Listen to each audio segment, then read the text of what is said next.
გამარჯობა მეგობრებო.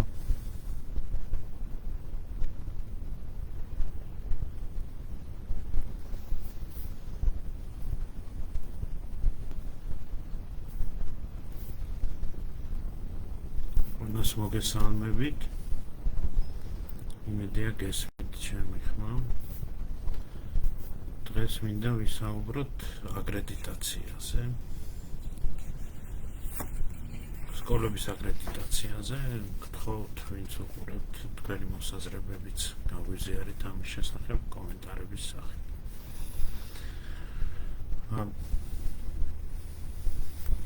როგორც მოგეხსენებათ, სკოლებში უკვე მე რამდენი წელია მიმდინარეობს ეგრეთ წოდებული აკრედიტაცია, რაც გულისხმობს სახელმწიფოს ერთ-ერთი სტრუქტურის მხრიდან, განათლების სამინისტროს ერთ-ერთი სტრუქტურის მხრიდან აკრედიტაციის ცენტრს, როგორც უწოდებენ, სკოლისთვის გარკვეული რაღაც ხარისხის ნიშნის მინიჭებას, სტატუსის მინიჭებას, რომ ეს სკოლა არის აკრედიტებული და ამისთვის მან დააკმაყოფილა გარკვეული პირობები. რატომ გახდა საჭირო აკრედიტაცია? აქ ორი ფაქტორი გავყოთ ერთმანეთისგან, ერთი თუ სიტყვით რატომ არის ეს საჭირო და მეორე სინამდვილეში რა ხდება ამ მიმართულებით. როგორც ამბობენ და როგორც გვეუბნებიან, სკოლების აკრედიტაცია ეს არის აუცილებელი რაღაც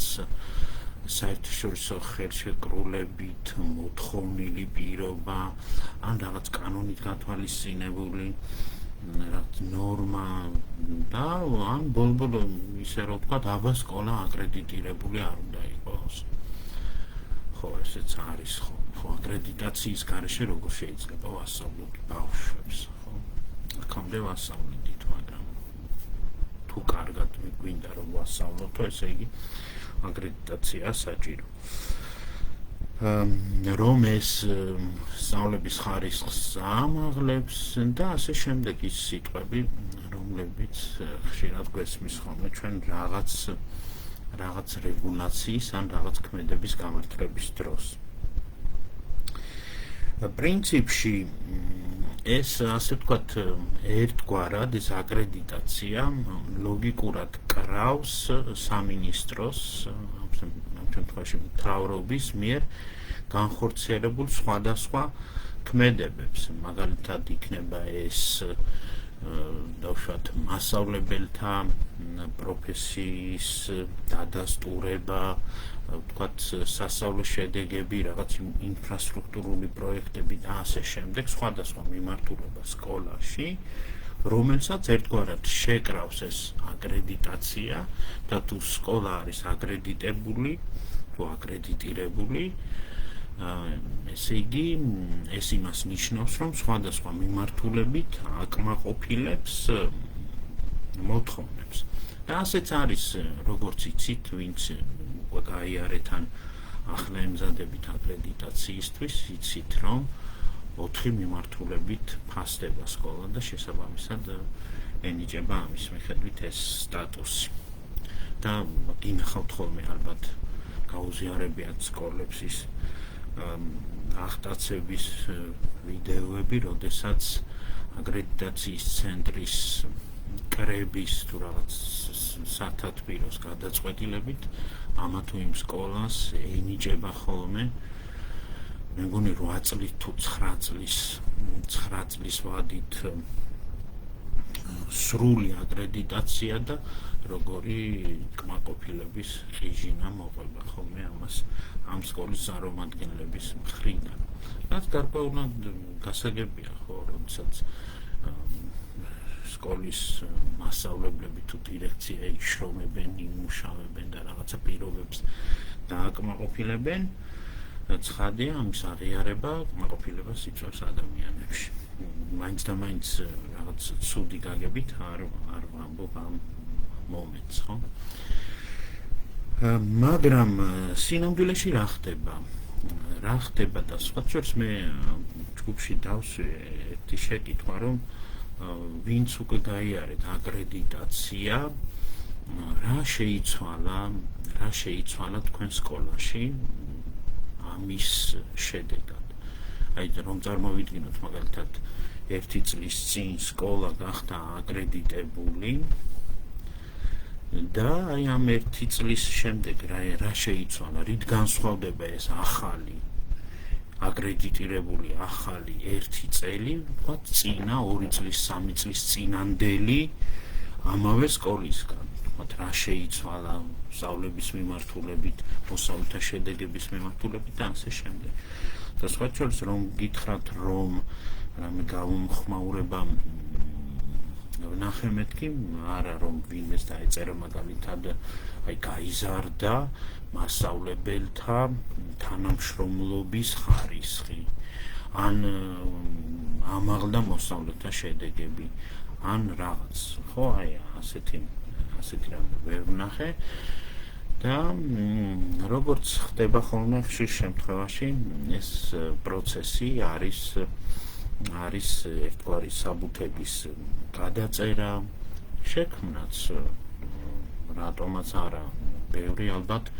რაღაცას ქმნის კიდეც ხო რაღაც ორიგინალურს ამ პროცესშიც მაგრამ რაღაც საბუთების მიხედვით მონიშნების გაკეთება და შემდეგ ამის დადასტურება ხდება ხოლმე ხშირ შემთხვევაში ეჭვი მაქვს და არა მხოლოდ ეჭვი სხვათა შორის ხო აგრეთვე რა ხდება სინამდვილეში და როგორი არის ეს მექანიზმი აკრედიტაციის მექანიზმი ხო აი რომ წარმოვიდგინოთ რაღაც კრიტერიუმების ჩამონათვალია რომელიც სკოლამ უნდა დააკმაყოფილოს და ამის შესამოწმებლად ეს ცენტრი აკრედიტაციის ხარისხის მართვის ცენტრი თუ როგორც ქვია ერთგვარი სიპი ერთგვარი კი არა განათლების სამინისტროს სიპი აგზავნის ხოლმე თავის ექსპერტებს იქ შეამოწმებენ იმუშავებენ შენიშვნებს მისცემენ გადააკეთებენ მერე ამ თავიანთ დოკუმენტაციას და საბოლოო ჯამში მიენიჭებათ ხოლმე სკოლებს სტატუსი და მოგიხსენებათ ამას ჭირდება გარკვეული თანხა რესურსი რომელიც უნდა დაიხარჯოს მატერიალურ ფულად რესურსს გულისხმობ ამ შემთხვევაში ამ ექსპერტების დაქირავებაში, მათ ანაზღაურებაში, მივლინებებში და ასე შემდეგ, ხო, იმისთვის, რომ რაღაცა სკოლაში გამოსწორდეს. თუმცა, მეგონი დამეთანხმებით იმაშიც, რომ თუ კი რაიმე რესურსის დახარჯვა გვინდა სკოლაში ხარისხის ამაღლებისთვის, სხვადასხვა მიმართულებით ხარისხს გულისხმობ, დამეთანხმებით უფრო ეფექტიანი გზა იქნებოდა ეს ფული პირდაპირ სკოლას მიეცეს იმ საჭიროებისთვის, რომელიც სკოლას უძღას იმ პრობლემის მოსაგვარებლად, რომელიც არც თუ ცოტაა სკოლებში მოიხსენება. შესაბამისად, ეს ერთგვარი რაღაცა შორიგზით მოვლა და ამაში ფულის ხარჯვა აგრეთვე მე მგონი დამეთანხმებით, რომ არც თუ ისე გონივრული და ეფექტიანი გზაა. და აგრეთვე ერთი რამე უნდა ვახსენოთ კიდევ, რომელზეც ჩვენ ხშირად გვილაპარაკია ხოლმე. სამინისტროს სტრუქტურებში, განათლების სისტემაში, ამ სამთავრობო ინსტიტუციაში თავისი სიპებით დასაქმებული პირობითად დავარქვათ ექსპერტთა კოჰორტა ფრიად განსწავლული, კვალიფიციური, მოდი ასე ვთქვათ, ხო, დავუშვათ, ხო, დავუშვათ ყველა ასეთია პატიოსანი და მოკლედ მთელი ღირსებებით აღჭურვილი ადამიანები, მოგეხსენებათ არც თუ ცოტა ამათი რიცხვი და ამ ადამიანებს სჭირდებათ, რასაკვირველია,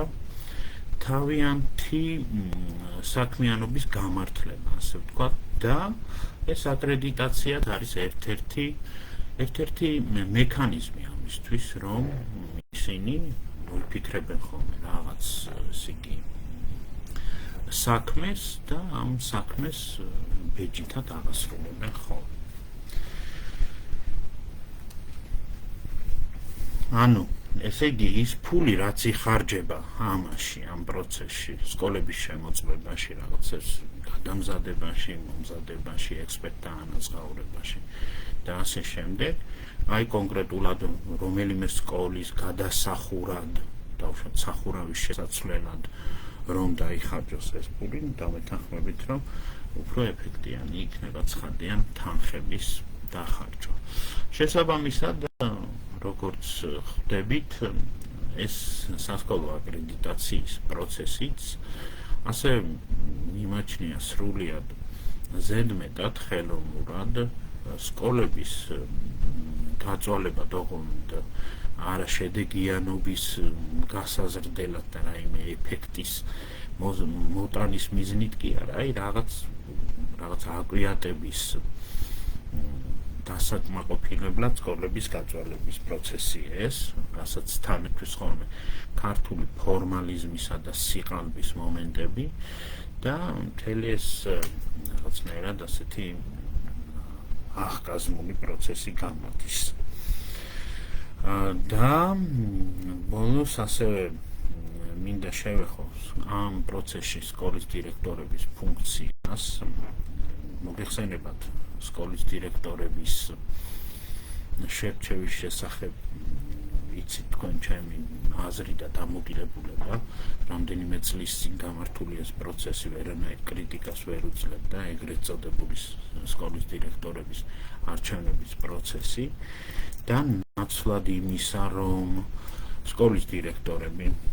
აღნიშნოთ კიდევ ერთხელ რომ ბევრი მათგანი ცხადია გამოირჩევა თავის კვალიფიკაციითაც პროფესიონალიზმით პატიოსნებით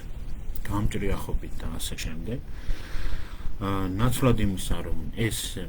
მართლა ლიდერი ადამიანები იყვნენ სკოლის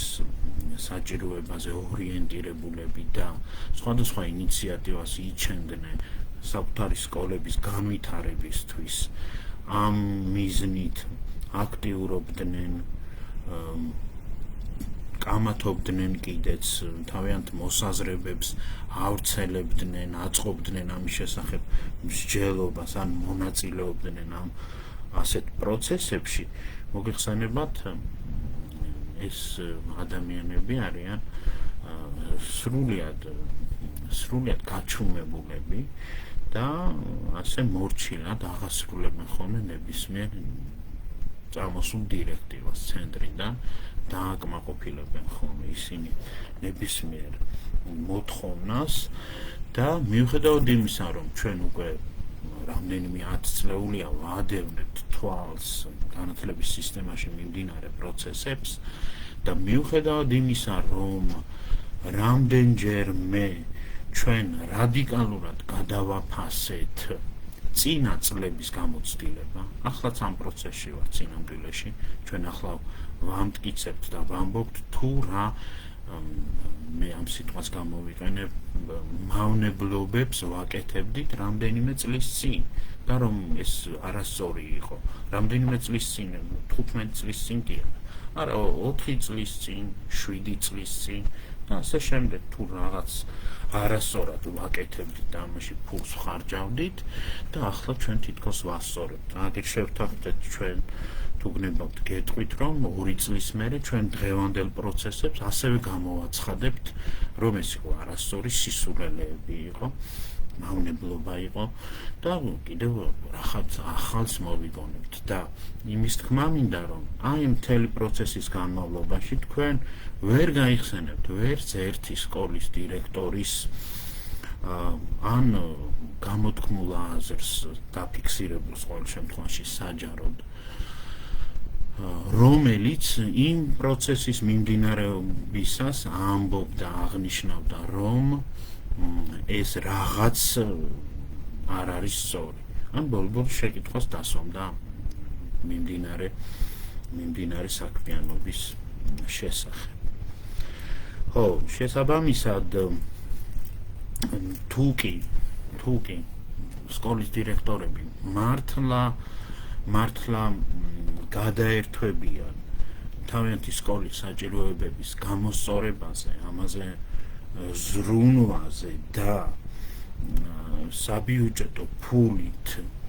პირდაპირ ამ საჭიროებების დაკმაყოფილება მოხდება, რასაკვირველია, ეს იქნება უფრო ეფექტიანი, კიდევ მეორე, ვიდრე რაღაც რთული მექანიზმის მახინის მოფიქრება და ამ მახინის მიხედვით განსაზღვრული კრიტერიუმების მონიშნა, ფორმალური მონიშნა შეიძლება ითქვას. და ბოლოს მინდა შევეხოთ თვითონ სკოლის ფუნქციასაც, რომელზეც ახლა არ ვისაუბრებ, ეს სხვა საუბრის თემაა. სკოლის ფუნქციის განსაზღვრისთვის და დასანახად ჩვენ სინამდვილეში თავიდან გვაქვს გადასააზრებელი ეს სისტემა, ყველა მექანიზმი და ამას რაღაც ფორმალური აკრედიტაცია ცხადია არ უშველის. კიდევ მეორე, მიუხედავად იმისა, რომ რაღაც წლების განმავლობაში დაგროვდება სკოლათა გარკვეული რაოდენობა, რომლებიც დააკმაყოფილებენ წარდგენილ კრიტერიუმებს, არსობრივად ამ სკოლებში არც არაფერი შეიცვლება. არაფერი შეიცვლება იმიტომ, რომ კიდევ მეორე ჩვენ სხვაგვარად გვაქვს გადასააზრებელი მთლიანად სკოლა და სანამ ამას გადავიაზრებთ, ამიტომ მეჩვენება წყალში ფულის გადაყრა ნებისმიერი ისეთი აქტივობა, რომელიც წინასწარვე წარუმატებლობისკენ განწირულ გზაზე მიდის. მოგლედ ეს მინდოდა, მეგობრებო, დიდი მადლობა.